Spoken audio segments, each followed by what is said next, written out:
Hello, everyone. Thank you for joining us today. If you guys could just be patient while we let everybody in from the waiting room, and then we'll go ahead and get started.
All right, Elissa, do you see any more in the waiting room? I think we're ready to go. I'll let them in as I see them pop up. All right. Hello, everyone, and thank you for joining us today. The presentation you're about to enjoy is part of the Humanities Washington Speakers Bureau program. Humanities Washington is a nonprofit organization dedicated to sparking conversation and critical thinking, and it provides many other cultural programs to hundreds of thousands of people throughout Washington each year. Thanks to support from the National Endowment for the Humanities, the Washington Secretary of State, and the Thomas S. Foley Institute for Public Policy and Public Service at Washington State University, and many private donors, Humanities Washington Speakers Bureau presenters visit all corners of the state, or visit virtually in this case. I would encourage you to visit their website, www.humanities.org, to find other events like this one. We will be hosting another in this series from Humanities Washington on October 27th. It's called Rap 101, The Message Behind the Music with Eric Davis. A note on civil discourse, the Speakers Bureau program is designed to generate an open and honest conversation on many topics, some of which may be controversial. We encourage differing perspectives and viewpoints, but we also ask that you treat this topic, the speaker, and each other with respect. So now to introduce our speaker, Dr. Daudi Abe is a professor, writer, and historian who has taught and written about race, gender, education, hip hop, and sports for over 20 years. His books, including the forthcoming Emerald Street, A History of Hip Hop in Seattle, and his work has appeared in The Stranger and the Seattle Times. Abe holds an MA in Human Development and a PhD in Education from the University of Washington. So now, without further ado, I will go ahead and toss it to Dr. Daudi Abe to go off on his presentation. Thank you so much for joining us today.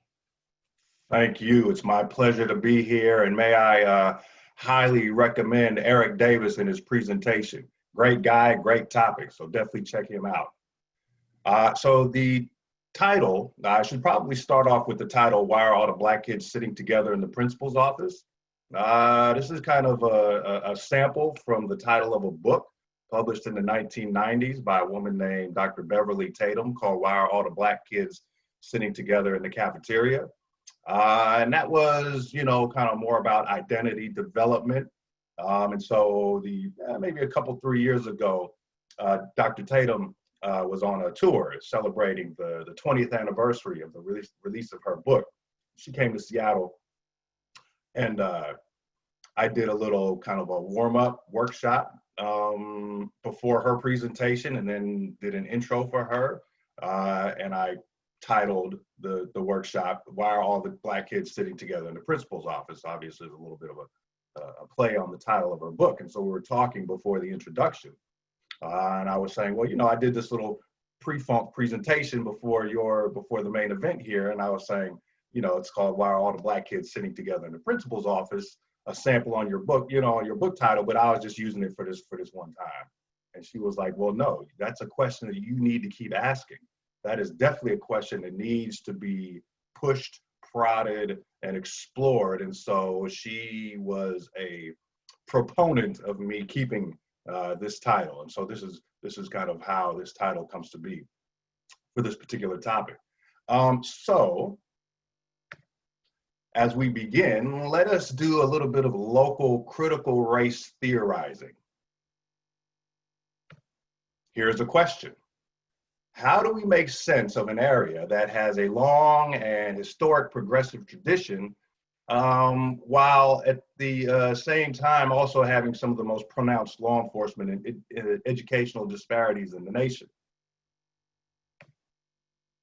Well, when I talk about relatively kind of progressive reputation, what do I mean by that? Well, here are a couple of historic examples. One example was that Washington's African-American men voted throughout the territorial period, and the Washington Territorial Suffrage Act of 1883 briefly made it possible for Black women to cast ballots until women's suffrage was struck down by the Territorial Supreme Court in 1887. So that means that in the 1880s, Black men and Black women for a time were voting. Now, if you think about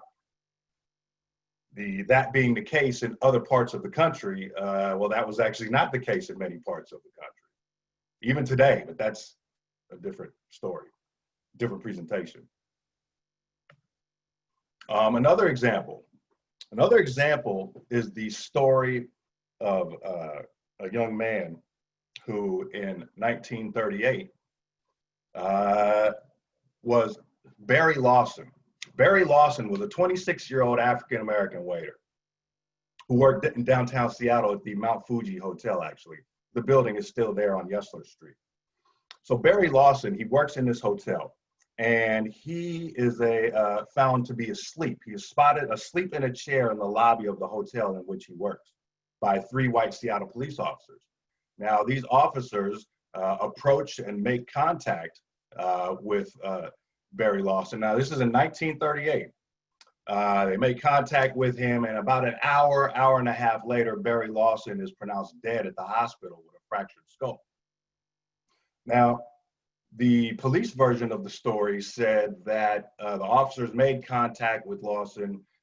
He appeared to be high on something. He struggled out of their grasp and threw himself down a flight of stairs.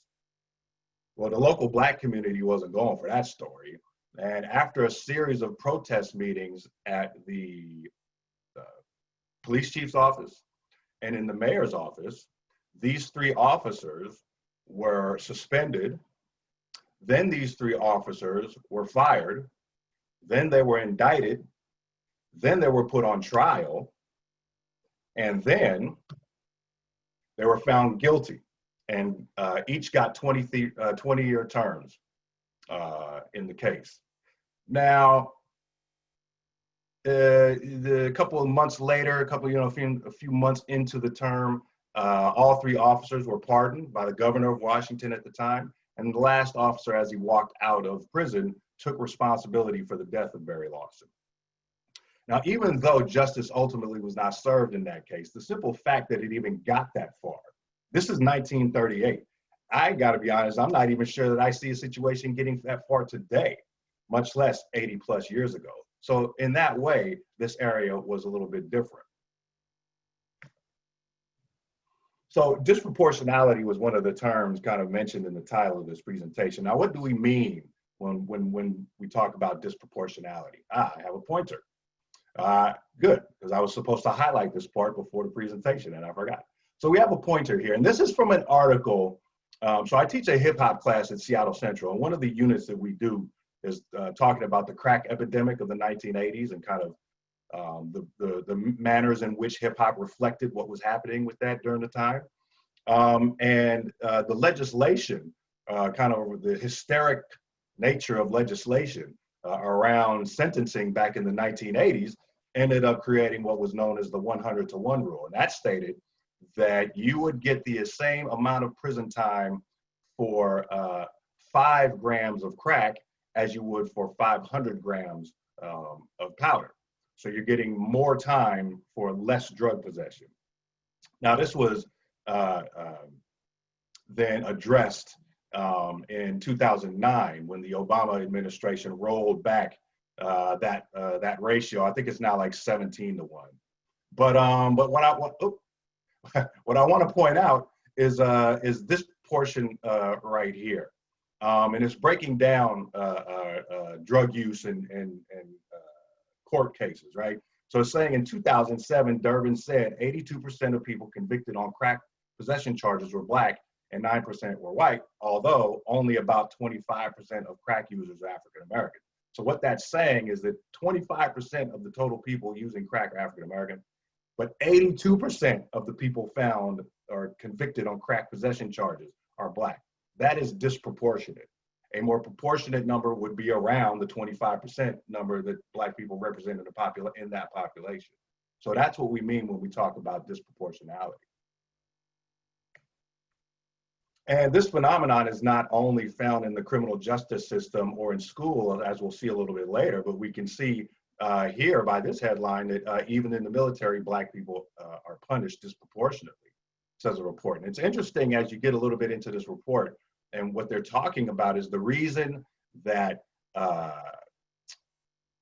reason kind of behind the dynamic is that many of these commanding officers are white, and there can be some distance, cultural distance between these white commanding officers and their Black subordinates, that they feel that there's more of a connection that they have to their white subordinates as opposed to their Black subordinates.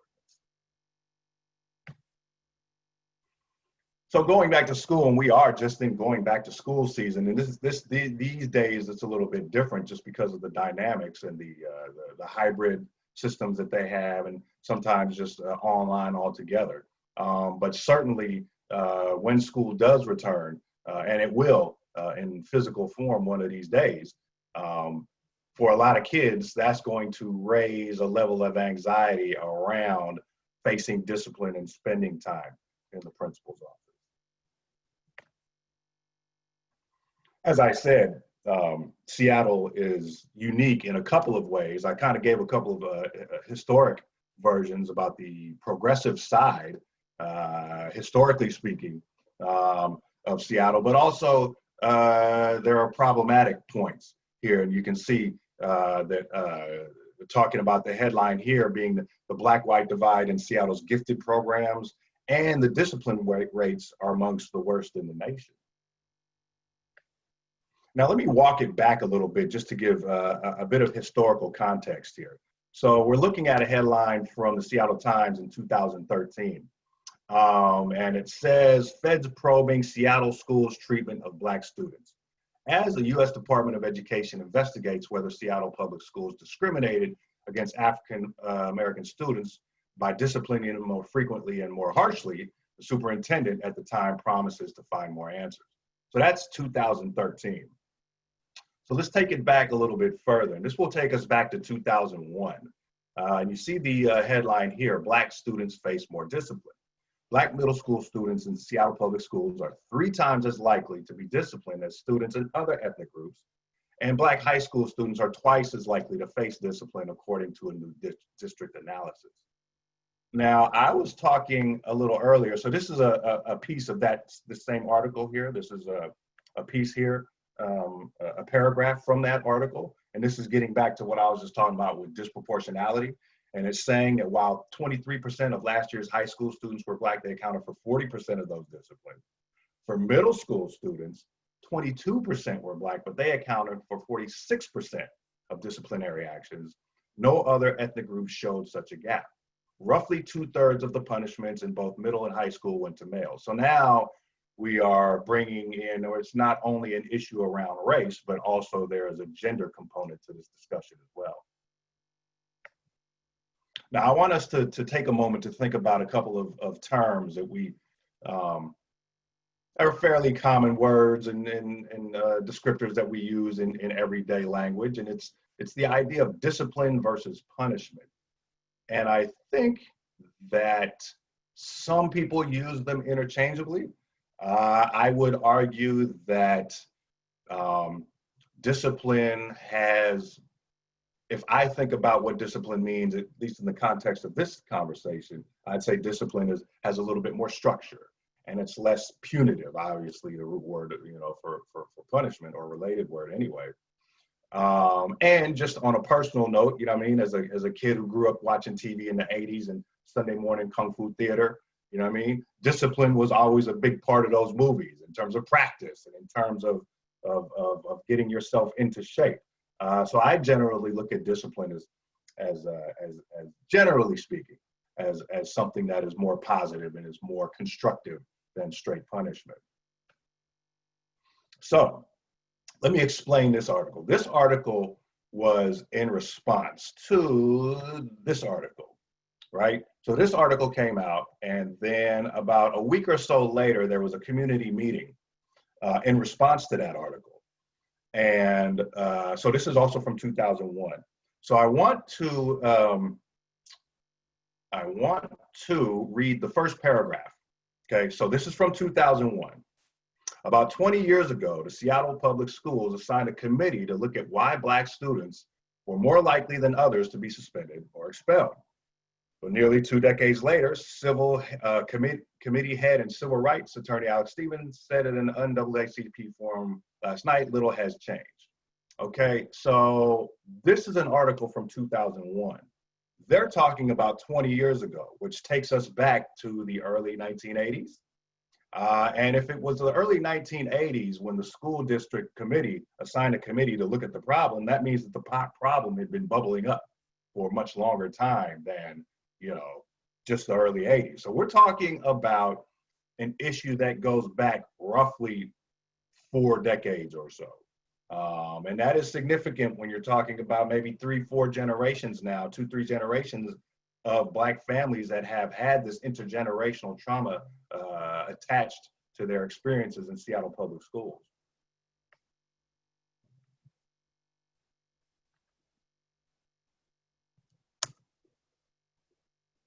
Ooh, this ain't good. Oh.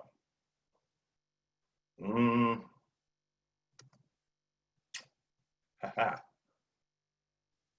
I have a PowerPoint that, I mean, this is frozen? No, I'm not gonna have to do it like that, am I? Oh, no, good. Okay, all right, problem solved. Okay, so I want to introduce a couple of concepts here. A couple of different, now I'm not gonna take credit for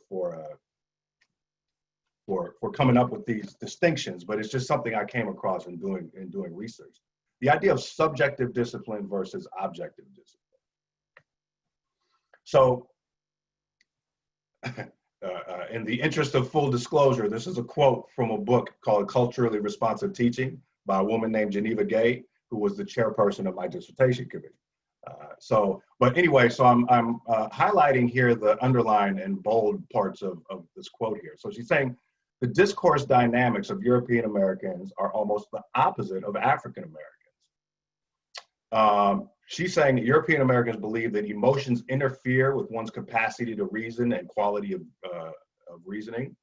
Thus, European Americans try to avoid or minimize opposition and dialogue, especially when members of ethnic minority groups are involved, because they assume it will be confrontational, divisive, and lead to intransigence or further entrenchment of opposing viewpoints. They aim to control impulse and emotions, okay? Now, from another portion of Gay's work, she's talking about ethnic variations in communication styles. So in this portion, she's saying, among African Americans, the participatory, active, interactive style of communicating is sometimes referred to as call response. It involves listeners giving encouragement, commentary, compliments, and even criticism to speakers as they are talking. Speaker's responsibility is to issue calls, making statements, and listener's obligation is to respond in some auditory way. If you've ever been to a Black church, I mean, you know what I'm talking about. Or if you know about early hip hop, and an MC would be up on stage and say, somebody say ho, and then, the crowd says that back, call response. So I move over to this paragraph here, and here is where the details and nuances about different communication styles start to become a little bit more clear in the context of what I'm talking about with the topic. African Americans gain the floor or get participatory entry into conversations through personal assertiveness, the strength of the impulse to be involved, and the persuasive power of the point they wish to make, rather than waiting for an authority to grant permission. Okay. Now, these types of speech behaviors are fueled by personal advocacy, emotionalism, fluidity, and creative variety. Now, many teachers view these behaviors negatively as rude, inconsiderate, disruptive, and speaking out of turn, and they penalize students for it. So now we have constructed some cultural frameworks around teachers and students, particularly if we're talking about white teachers who make up roughly 80+ % of teachers, at least in Seattle public schools. And I think nationally, that number is in the low to mid 80s as well. So problematic performance in schools, at least until recently, the finger has firmly been pointed in one direction. In her book, Culture and Power in the Classroom, Antonia Darter is saying that hierarchical socialization is then reinforced by the fact that success or failure in school is considered an individual responsibility. When bicultural students perform poorly, it is clearly considered the student's fault. Okay, so this is a pullout from, sorry to keep going back and forth, this article, but I'm just trying to be sure that everybody is with me in terms of where I'm going here. Okay, so remember I was talking about subjective and objective discipline. So let's read through this little paragraph here. A further breakdown of the discipline figures requested by Seattle PI last week showed that disruptive conduct is the most frequent reason cited for suspensions and expulsions, accounting for 29% of the total. So let me get back to the concepts of objective and subjective discipline. Okay, objective discipline, we're going to call things that there's not really a lot of room for interpretation. So if a student brings like a weapon to school, or if little Johnny is sitting at his desk and he wakes up, or he gets up and he goes and punches little Billy in the head, you're saying you can't have that in the classroom. So those would be objective situations. Subjective disciplinary situations are a little bit more open for interpretation.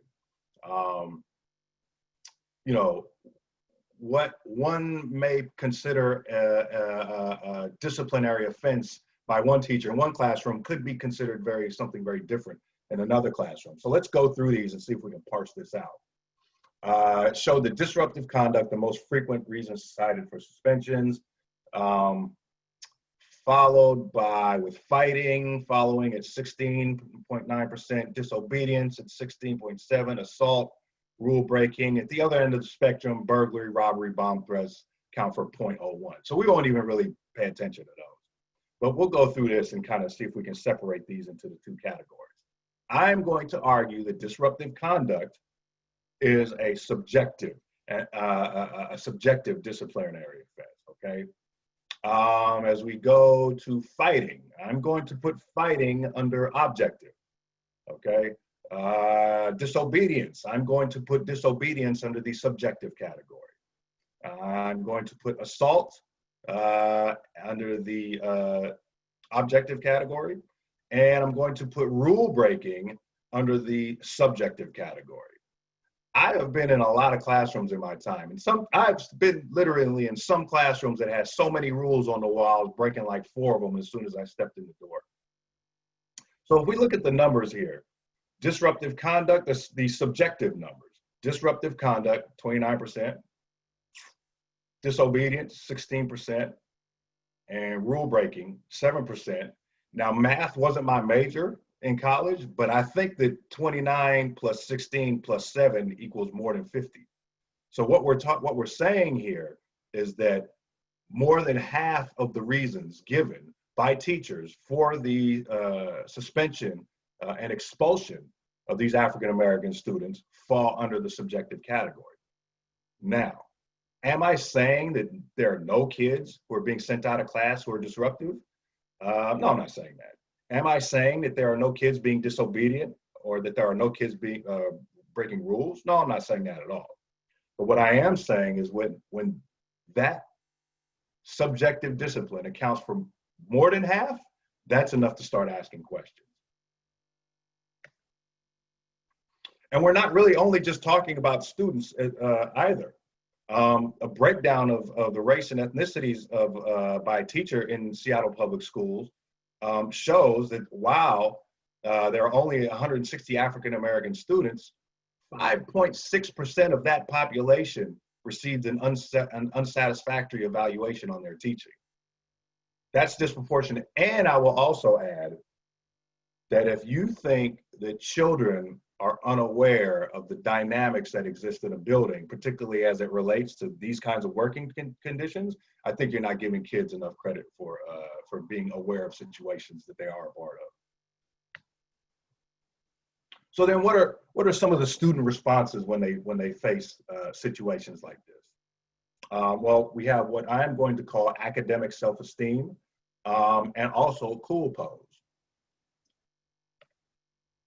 So cool pose, I mentioned earlier that I teach a hip hop class at Seattle Central, and one of the, before we even start talking about rap or anything really hip hop related, we do a little bit of discussion on kind of the sociology and history of African American. And cool pose is part of that. So what is cool pose? Well, it comes from this little excerpt comes from a book. And the subtitle is The Dilemmas of Black Manhood in America. And the definition, cool pose is a ritualized form of masculinity that entails behaviors, scripts, physical posturing, impression management, and carefully crafted performances that deliver a single critical message: pride, strength, and control. The operating premise of cool pose is that if society has blocked the general paths to manhood that are established within American society, which going to school and getting a good job and, you know, having 2.5 kids with a white picket fence. You know, when those avenues are blocked off, then people culturally, you know, compensate for situations like that. And so cool pose is such a big part of hip hop because, you know what I'm saying, hip hop never smiles. Hip hop always wears the mask. And for Black males, it's the idea that even though everything in life may be going to hell around you, you'll never know it. You know what I mean? Because I also wear the mask. And to allow myself to show weakness in the face of adversity, you know, might just give, you know, joy or pleasure to people who do not like me simply because of how I look. And also, getting emotional has traditionally not worked out positively for Black men, historically speaking. And so cool pose is a big part of that outer strength. Now, is that a healthy thing to kind of keep all that emotion and turn it inward? Absolutely not. But at the same time, it's also a bit of a survival tool. So it really kind of acts as a double-edged sword. So I did my research when I was at the University of Washington. I did my research on disproportionate discipline for students in grades 4 through 8, because at that time, that was where the kind of the discipline gap and the achievement gap at those grade levels begins to really reveal itself. But in the time since, we've found out that middle school is not the only place where these kids are being suspended. It should come as no shock that Black preschoolers are being suspended. Now, I did a parents' night at a local elementary school here in Seattle, probably like 2-3 years ago. And there was a Black mother there in the audience, and I was talking about this topic here. And she relayed the story to the group about her preschool daughter, her Black preschool daughter, had been suspended from preschool for what? Wait for it, for not taking a nap. And I'm not making this up. And you know, I can only imagine how that might go, because you have a preschooler and maybe she doesn't want to take a nap, and maybe she actually wants to be home with with mommy and, you know, little brother or whoever.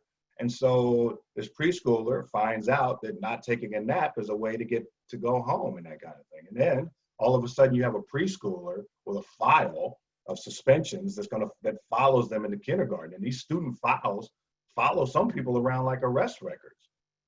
So it's not a stretch to say that beginning in preschool, the assault on the academic self-esteem of these students is in full swing.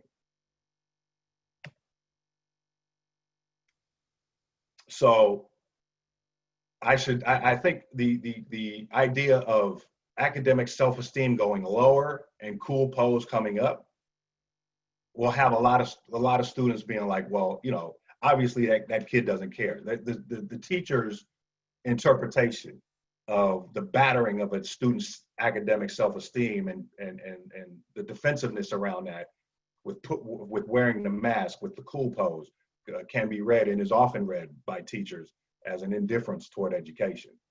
And so here is a telling kind of anecdote. Doing a presentation for all of the principals. We did a development day for all the principals in the district for every level, elementary, middle school, high school. They're all in one room, and I was talking to them about this. One of the principals comes up to me afterward and is telling me about a student survey, like you see up here, that they did in his building. And one of the questions, well, it was I guess a question, but one of the items, if I am not at school, there will be an adult who misses me.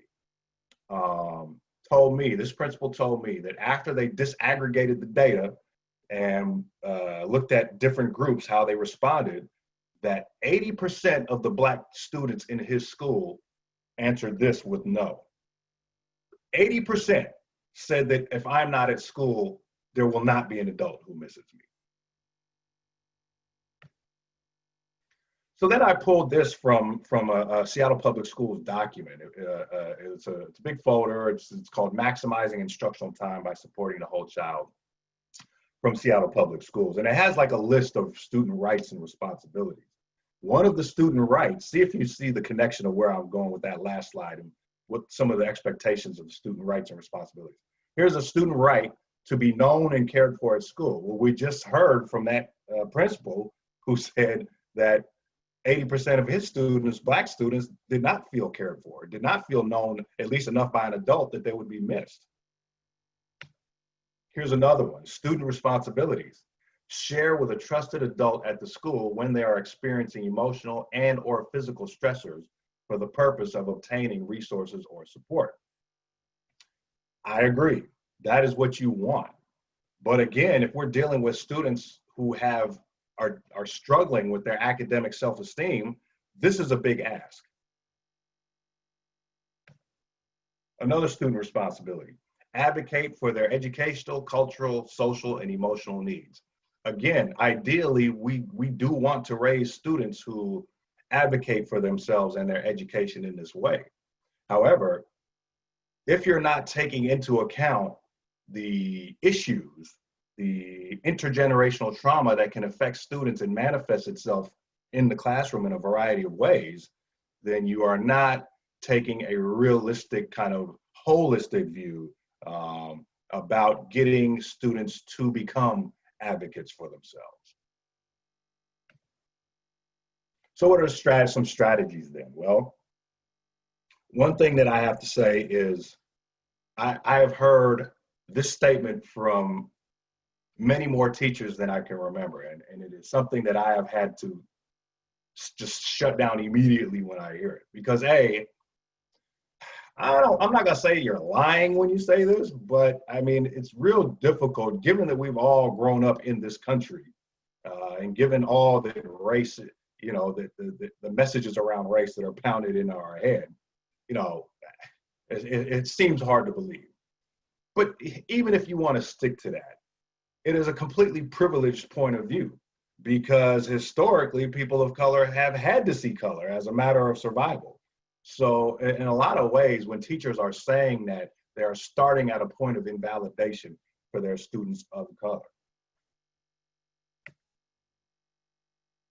So as it relates to trying to address the issue of suspension and expulsion. Seattle Public Schools did enact a policy eliminating out-of-school suspension for what they were calling willful defiance, which more or less kind of is stuff that falls within the subjective category in grades K through 5. My question to the district was, you know, middle school is where this really starts to get pronounced. So, you know, what are we doing about that? And their response was that they wanted to roll this out gradually. You know, whereas Oakland Public Schools, when they went to a policy like this, immediately went K through 12. But one other thing that is important that has to be, so I consulted maybe a little bit on this policy, just on the side, but one of the things that I was trying to make sure that was part of this discussion was out of school time versus out of seat time. So if you're gonna say that you're eliminating out of school suspension, but kids are still getting sent out of the classroom for whatever willful defiance, I mean, that's still kind of the same. There are still issues about keeping up with their classmates and staying up on the schoolwork and that kind of thing. So out of school time versus out of seat time is something that's still kind of being wrestled with by the district. Okay, so water break. This is the title of my dissertation, and I have to write it down because it's hella long. But the title was "The Effects of Non-Traditional Instruction on the Classroom Discipline of African American Students, Grades 4 through 8." So what I thought was that, so I felt like I already knew what I was going to find, was the things that are important in keeping students in the classroom, specifically for this discussion, Black students in the classroom, are relevant curriculum and engaging instructional methods. You know, you want curriculum that is relevant to the lives of the students you're teaching, and you want instructional styles that are engaging, that are not. If anybody remembers the movie Ferris Bueller's Day Off, Bueller, anybody, Bueller, you know what I'm saying? That kind of teaching style, which actually exists in real schools. You want to engage. You want students not to just be stuck in that linear kind of passive receptive posture. So yes, there was correctness in that. The three top three things, two of them were what I thought they were going to be: relevant curriculum and engaging instructional methods. But the number one factor, and it was number one by far in front of these two things, the number one factor was, drum roll, personal relationships. Now, I had been teaching for some time by the time I got around to writing that dissertation. And as I kind of came to this realization, I'm not sure that I ever articulated it this way. I think maybe intuitively I knew that relationships were important. Teacher-student relationships were important, but I don't know if I had ever articulated that it was by far the most important thing. And then when I talked to teachers about it, they're like, well, of course I have relationships with my students. You know, I spend however many hours a day, you know, with them, forming a relationship. So, you know, but I'm like, I'm talking about something a little bit, or actually a lot more intentional than that. I'm talking about something that comes from realizing that it is that relationship that is going to be the primary thing that keeps kids in the classroom. So here's where, when I do this part live, especially in front of teachers, here's where it gets a little uncomfortable. Not for me, but in the book Culturally Responsive Teaching, Dr. Geneva Gay described a traditional way of women's communication as focusing on individuals and establishing friendships, networks, intimacy, and relationships more than exhibiting power, accomplishment, or control.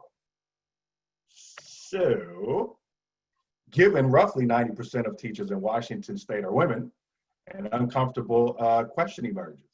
And the vast majority of those are white women. If the research suggests that female communicative discourse is primarily relationship-based, then what exactly is preventing these teachers from creating meaningful connections with the students who are being removed from their classrooms? And like I said, this is kind of where some uncomfortable fidgeting kind of starts to happen, and some people kind of look at their phones or, but I mean, what other question are we supposed to ask? I think that this is a brilliant term. This leading professor is saying that many teachers are sympathetic destroyers of Black boys' dreams. I think that the idea around this is it's not that these white teachers who are kicking these Black kids out of class are just raging racists who are going home and putting on their hoods and burning crosses or anything like that. The idea of sympathetic destroyer, might mean, okay, well, they want the student to do well and they hope that they do well, but the manner in which they teach the class and relate to the student really does not help them do well. And so while they're not just blatantly, just being terrible about it, the outcomes a lot of times are the same. So I think the idea of sympathetic destroyers is a great descriptor. And this is how the passive oppression kind of rises up in an institution like education, how it fuels the achievement gap. And I think that these kind of fallback negative expectations have been largely behind a lot of the phenomenon that we've been seeing in the last few years about Black people getting the police called on them in public spaces by white people for not doing anything other than being Black in public. So here we have, speaking of the idea of expectation, this really takes us into a great little study. It was called Pygmalion in the Classroom. This was a 1965 experiment in a public school. The teachers were told, in this public school, the teachers were told that certain children could be expected to be growth spurters based on the students' results on the Harvard test of inflected acquisition. That's such a great name for a test. It sounds like a great test, but in reality, there was no such test. And those children designated as spurters were chosen at random. The researchers hoped to determine the degree, if any, to which changes in teacher expectation produce changes in student achievement. So you have a randomly selected public school. You have a randomly selected classrooms and randomly selected students in those classrooms. Now, if anybody would like to take a guess at what happened over the course of that year with those children who were designated as spurters, well, yes, they spurted.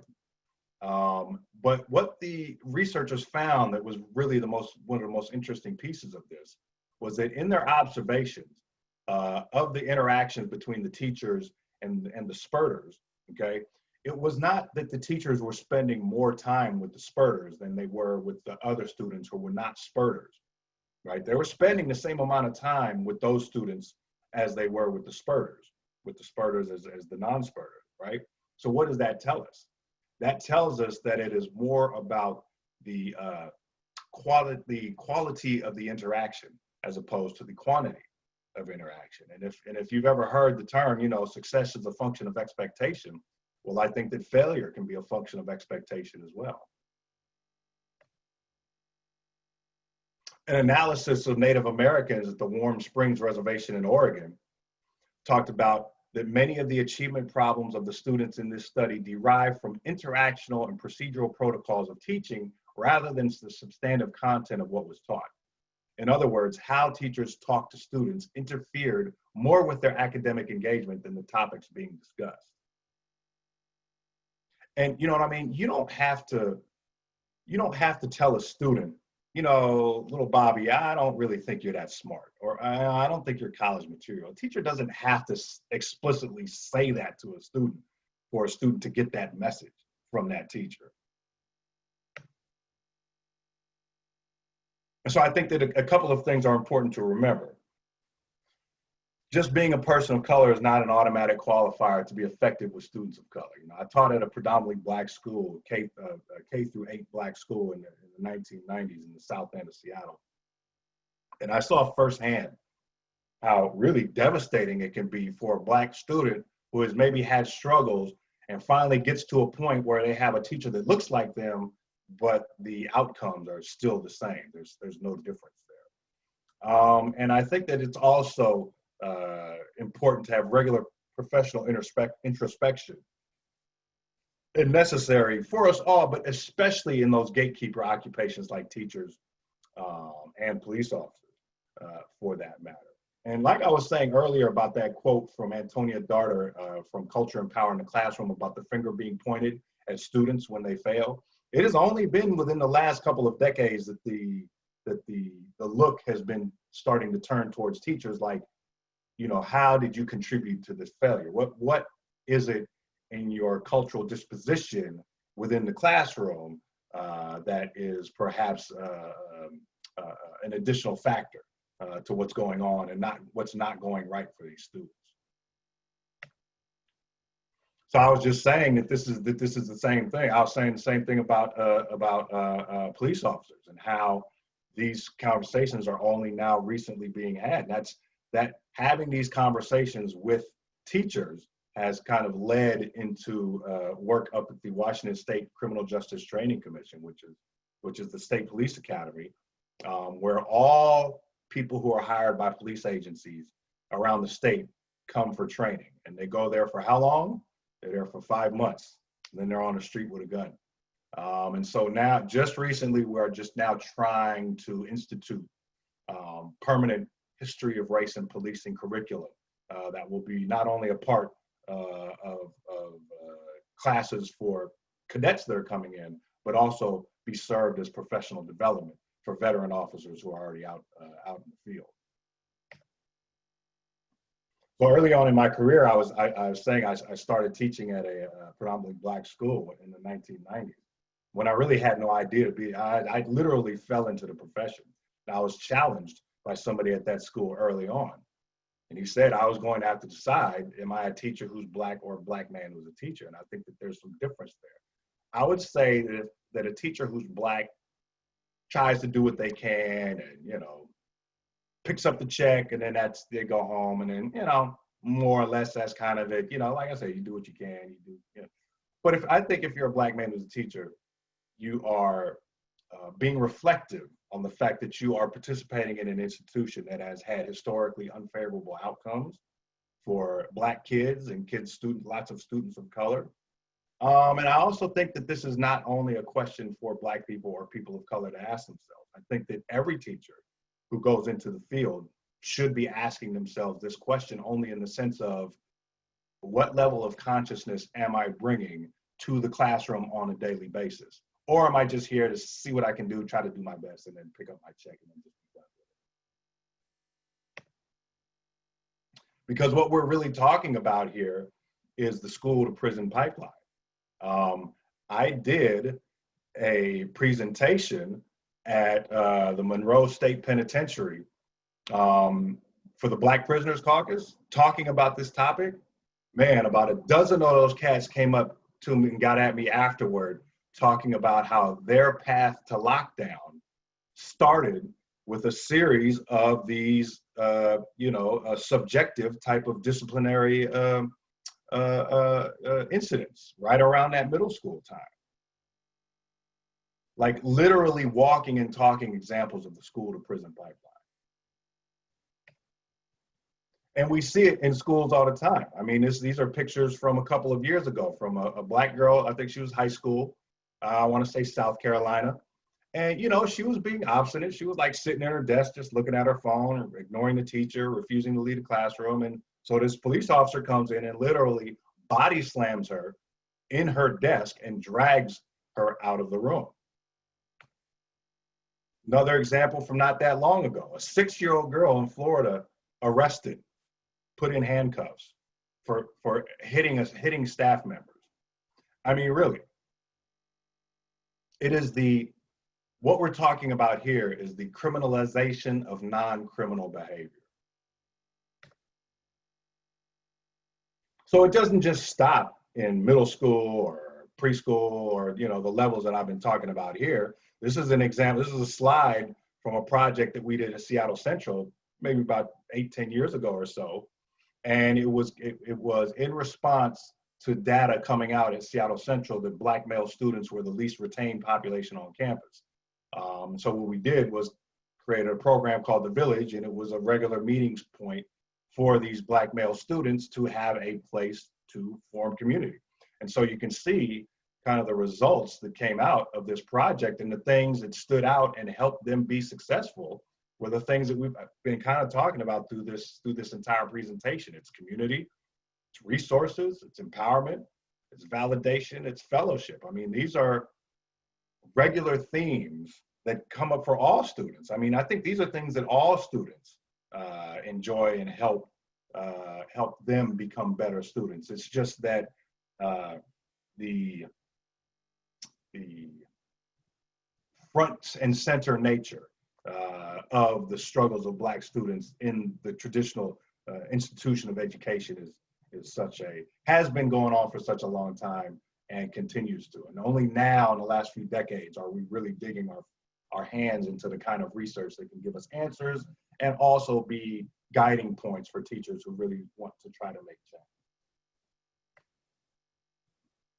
And this has actually led to something else that I'm involved in, which is the Academy for Rising Educators. It is a partnership between Seattle Public Schools and Seattle Central College, and it is a path to certification.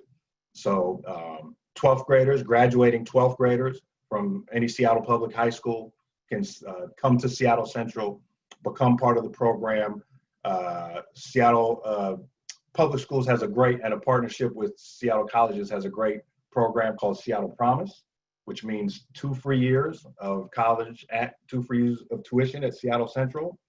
And so when we started this program up, so we just finished the first cohort this spring, and the second cohort is about to start here in a couple of weeks at the start of fall quarter. When we first set this program up, we were thinking it was going to be mostly 12th graders who were interested in becoming teachers. Well, what we quickly found out when we opened up the application was that, there was about 30 in the first cohort. About 8 of them were recently graduated high school students, but the rest, 20 some odd, were instructional assistants who are already working in Seattle Public Schools. And there was a good portion of Black males amongst that population. And what that told us was that there is a whole pool of people who work as teachers, but as instructional assistants who are still doing a lot of work of the teachers, but are looking for a path to certification. And this program tries to knock down tuition, tries to schedule flexible classes, lessen the barriers that have been traditionally there that help create a diverse teaching force. So like I said, we're through the first cohort and we're on to the second cohort. So if anybody knows anybody in Seattle Public Schools, I know this audience may not be necessarily Seattle, but we'll be looking for members of the third cohort here shortly. And lastly, I just want to highlight something because a little bit of pushback that I get is around the idea of when it's okay to start talking to kids about race. Well, here is a cartoon, and the cartoon you can see here is of a Black soldier and a white police officer, and you can see the sign here says Alabama County, no Negro voting permitted.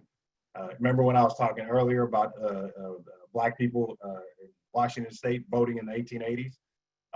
So anyway, and the soldier is saying to the officer, me, I'm only on my way to save democracy in Vietnam.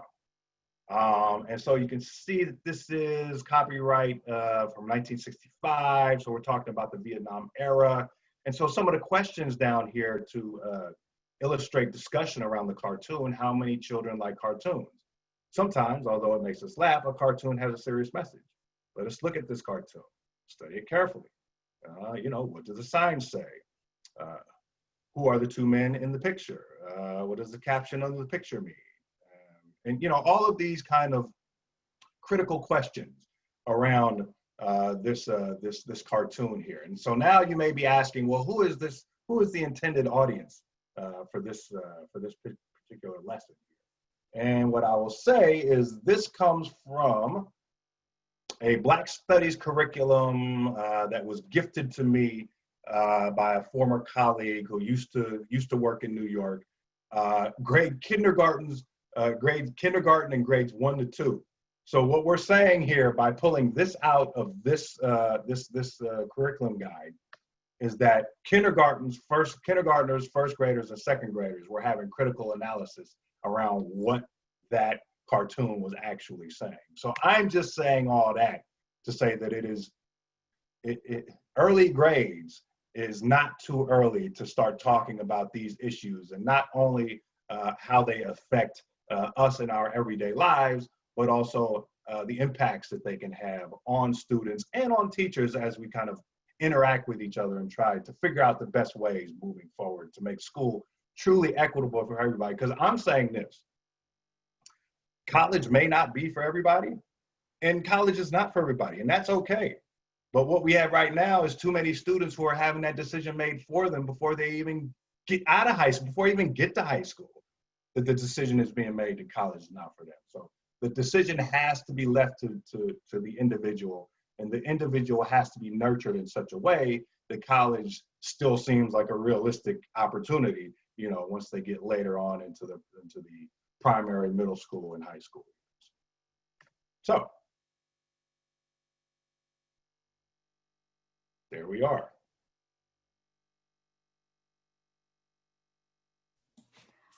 Does anyone have any questions for Dr. Abe? You can go ahead and post those in the chat.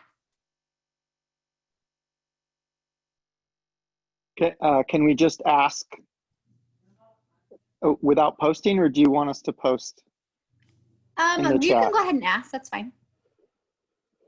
Dr. Abe, I really appreciated your talk. Thank you so much. Thank you. Really wonderful, illuminating.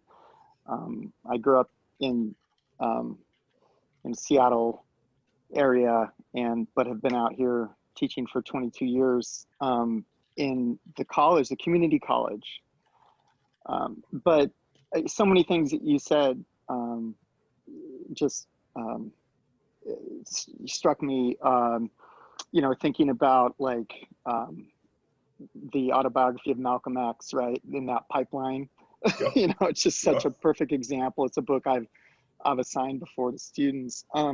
So one comment and one question. I think one comment is, you know, I think that a lot of what you've said could apply equally to the Hispanic community, the largely Mexican-American community here in the Tri-Cities. CBC is a HSI, Hispanic Serving Institution. And I see, I just see a similar dynamic, you know, and I just think, you know, your points about connection and all of that is just so important. So my question is, and if you could remind me again what the name of the pose is, because I'm sorry, I'm just blanking. Cool pose. The cool pose. Okay, yeah. Thank you. So what is your advice about how teachers can best connect with the cool pose? So, you know, anecdotally speaking, I mean, you know, obviously just generally speaking anyway, as academic self-esteem goes down, cool pose rises. And so the idea of, and this is really embedded in the relationship piece, the idea of getting to know these students and maybe a little bit of their backstory. Like if they struggle, you know, in a particular way in math, or, you know, if they have a history of struggling in math, you know, coming up with ways to build little successes and to raise that self-esteem. Because, you know, I think the vast majority of kids begin enjoying school. I mean, I don't think that's off to say that. I think a lot of them do. I think that it's just a lot of times they get it literally beaten out of them. I mean, not literally, but I'm just saying figuratively in terms of they get academically beaten out of them. And so just making those connections. And, you know, another thing that I tell teachers, and I'm not the most patient person either, but, you know, a lot of times the kids that they come in contact with, you know, they didn't get this way overnight in terms of their issues and struggling with school. This didn't happen overnight. And it's probably not going to be solved overnight.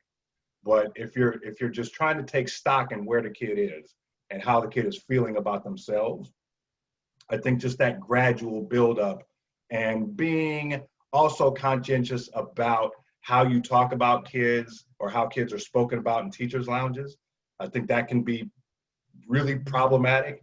But if the conversation is directed into between two teachers who are, one is going to hand off, you know, in terms of like, say, fourth grade to fifth grade, I mean, I think that kind of collaborative dialogue in terms of getting a sense from the outgoing teacher about what was successful and handing those strategies off to the incoming teacher, you know, that kind of communication and that kind of collaboration and bringing the family in and that's the other thing, you may want to bring the family in, but there may also be issues within the family about, you know, that's what I'm saying, that intergenerational academic trauma. So it can be a very layered thing, but I think being conscientious about it and just kind of having the language to attach to it kind of in the first place is a great starting point.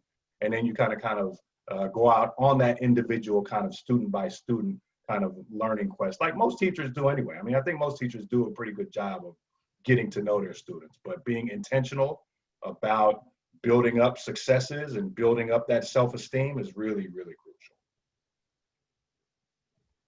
Awesome. We have another question in the chat from Pam. She says, our area sees Somali immigrants. Do you know if things are similar for Black children who haven't grown up in an American culture?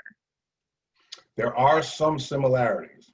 I know that Tukwila has a heavy East African immigrant population, and they are definitely struggling with a lot of same issues. And I think one of the newer aspects that is coming to the forefront is kind of the rise in the number of girls who are being, you know, the older research was skewing, older numbers were skewing towards more boys being suspended.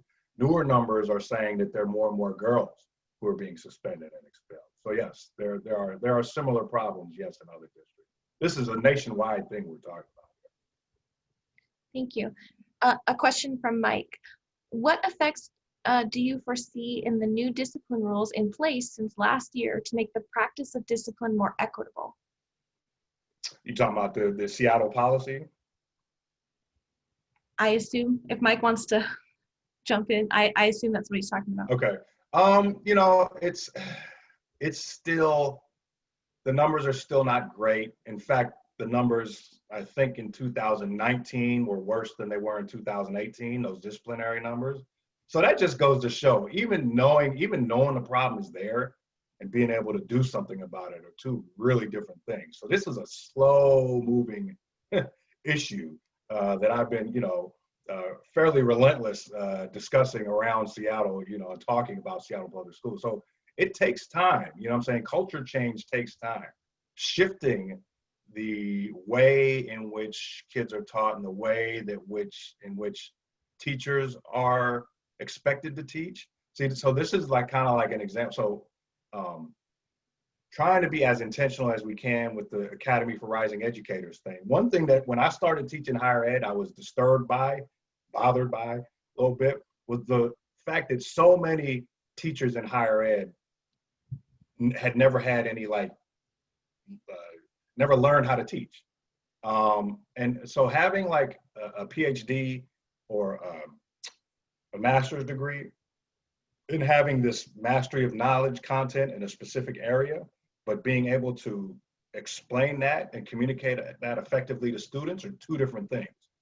And so in this program, we're trying to make sure we're not just having any old instructor come in and be part of this program and teach these people who are going to go on to become teachers. We want to bring them in so that they are not only thinking about how they're going to teach the class, but also aware of the population that they're dealing with and the fact that some of these students, like I said, some of these IAs who are in the program, they're like in their 30s and haven't been in school for a long time. And some of them are bringing this past trauma. Some of them really struggled when they were in school, and being in school again themselves is difficult. And so kind of trying to negotiate through that is tough. It's tough. And I will say, as much as I've been going around the last however many years it's been since I finished this dissertation, 10, 15 years, something like that, and talking about what good teaching is and what you need to do to prepare good teachers, to be good teachers and that kind of thing, man, having my hands on a process of actually trying to create good teachers, entirely new respect for the process. Entirely new respect for the process. But so anyway, back to the actual thing of getting teachers in there, instructors in there who will teach these cohort members in a way that we want the cohort members to teach their children when they get into the classroom. So just the original question I think was about policy, and it's going to take some time. Policy doesn't work right away. Like I said, there were some steps backwards statistically around that disproportionate discipline, but having the policy in place, giving it a little time to see if practice can catch up with the policy is the best way. But it's not as fast as any of us would like. So you know, we really just kind of got to see what happens. Rachel has a question that kind of relates to this one. She wonders if you've seen any discipline and behavioral systems in public schools that lower the percentage of students of color receiving discipline disproportionately.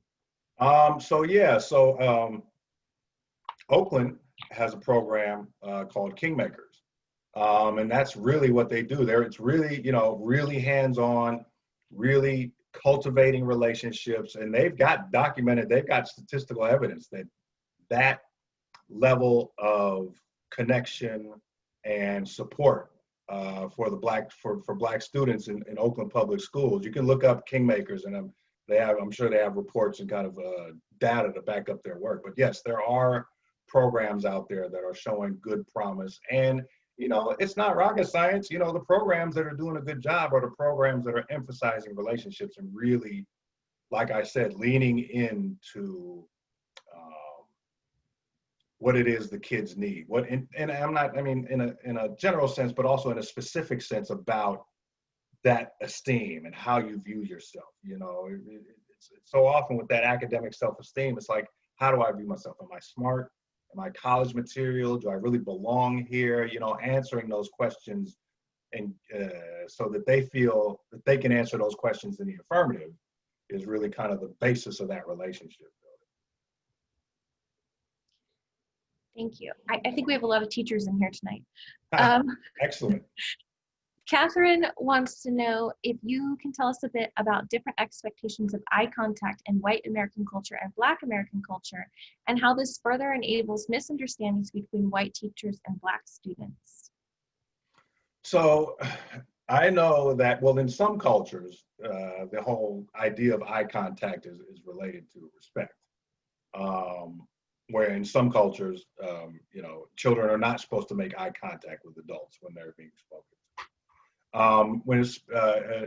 If we're specific, so that is the case in some like East African cultures. But if we're talking like specifically around African Americans, I think the issue of eye contact is important. I think that speaking with compassion and empathy while that eye contact is being made, genuine, all those things, genuine empathy, genuine, desire to see good work be done. It is, I think for a lot of white teachers, it is negotiating out of that sympathetic destroyer zone. It is about, not, getting home and saying, well, I just kind of did the best I could, without diving into some type of research that gives some level of insight, and kind of meshing that with your own praxis, where the meeting point of research and practice. But no, just basic respect, just basic, like, I think you can do it. Like I said, it's so often the messages are sent non-explicitly, that tell students that they are this or they are not that. And so being, very intentional with everything you do, making sure that, when students are when you're opening up for students to give answers, that there's a distribution of students who give responses. And if there's not if there's a few students who are having trouble with that you make sure you bridge that. And like I said, bringing in family and asking family, both in the presence of the student and outside the presence of the student for specific things that they know about the history that may be helpful in terms of building that young person up and getting them to feel like that success is possible. Because so often they've been told, without being told, success is not possible. So Ted would like to know, what is OSPI doing to help improve on this issue across the state, not just in the Seattle Public School District? I think that would be a great question for OSPI. I know that they've released statements in the past, but OSPI doesn't actually have any power per se over schools. I mean, they if I'm not mistaken anyway, I believe that they're more figurehead's not quite the right word, but they don't necessarily craft policy. I don't think.